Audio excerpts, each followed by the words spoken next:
Estas divindades eram adoradas, segundo a Bíblia nos relata, em toda a Ásia e em todo o mundo. O templo da deusa Diana, conhecida como Artemis, era uma das 7 maravilhas do mundo antigo. Então pessoas de todo o mundo visitavam a cidade de Éfeso para adorar a deusa Diana e compravam imagens de escultura feitas de prata, muitas das vezes feitas de ouro, que esses ourives de prata, artífices, certo? De imagens de escultura, eles produziam para que as pessoas comprassem aquelas imagens, para que elas pudessem levar para suas casas e adorar a divindade, mesmo não estando ali na cidade de Éfeso, ou como acontecia com Afrodite ali na cidade de Corinto. Então é muito importante nós estudarmos, porque além da língua grega, como nós falamos na outra aula, a religião grega ela se disseminou de forma muito rápida, muito veemente,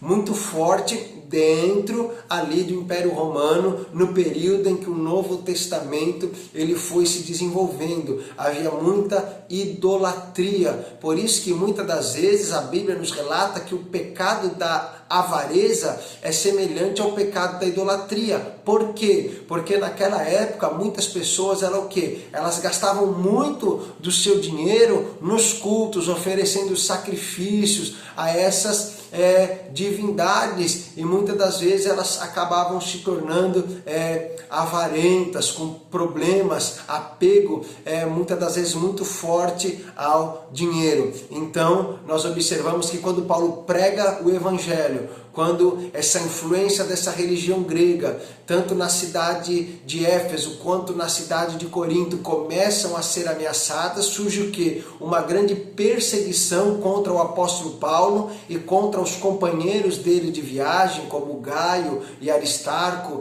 que são relatados aqui em Atos dos Apóstolos, capítulo 19, ocorre o quê? Uma grande perseguição, certo? Porque o livro de Atos nos relata um pouco mais à frente que o que acontece, aquela imagem da deusa Artemis, da deusa Diana que havia naquele templo, eles diziam aqui no versículo de número 35, que Diana, aquela imagem dela havia descido de Júpiter, que era outra divindade, certo? Da religião grega, que havia recebido um nome latim, que é o que nós chamamos de panteão greco-romano, certo? Os romanos adoravam as mesmas divindades que o grego, apenas haviam trocado seus nomes e lhes dado nomes em latim. Então, nos diz o quê? Que Júpiter havia deixado cair do céu esta imagem desta deusa que eles tanto veneravam e adoravam.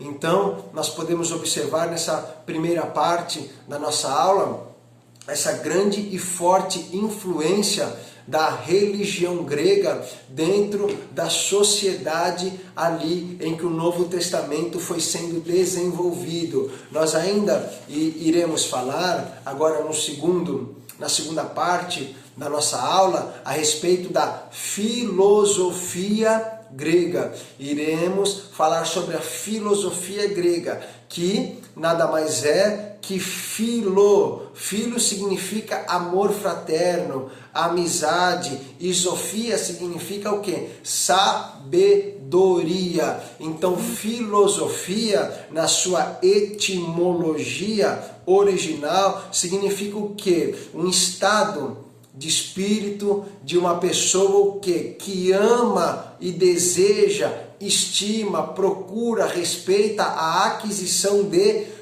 conhecimento, certo? E dentro desse estudo que nós iremos abordar, nessa segunda parte da nossa aula, nós iremos falar então da filosofia grega, que é dividida em pré-socrática, socrática e platônica, num modo resumido e geral, certo? De se abordar esses pensamentos, e iremos ver que, com base na filosofia grega, surgiram muitos pensamentos, como o platonismo, o gnosticismo, o epicurismo e o estoicismo, que são pensamentos, certo? Que nós vamos ver eles presentes no Novo Testamento. Por exemplo, por ocasião da passagem de Paulo em Atenas, Paulo discutiu e conversou com alguns estoicos e epicureus. E nessa segunda parte da aula,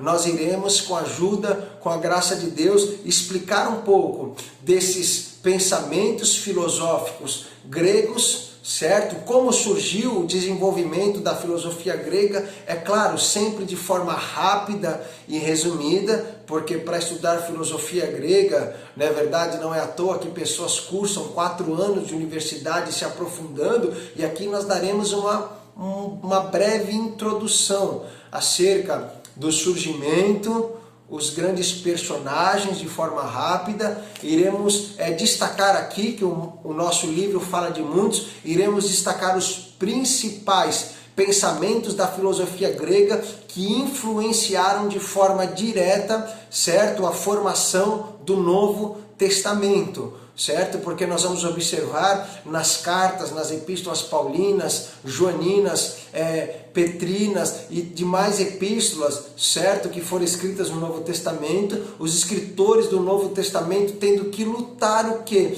Contra esses pensamentos filosóficos gregos que estavam se infiltrando dentro da igreja, assim como muitas das vezes alguns pontos das religiões gregas que se infiltraram em Éfeso, se infiltraram na igreja de Corinto, e Paulo tinha que pregar e refutar. Da mesma forma também a filosofia grega, ela teve uma influência também na formação e no desenvolvimento do Novo Testamento.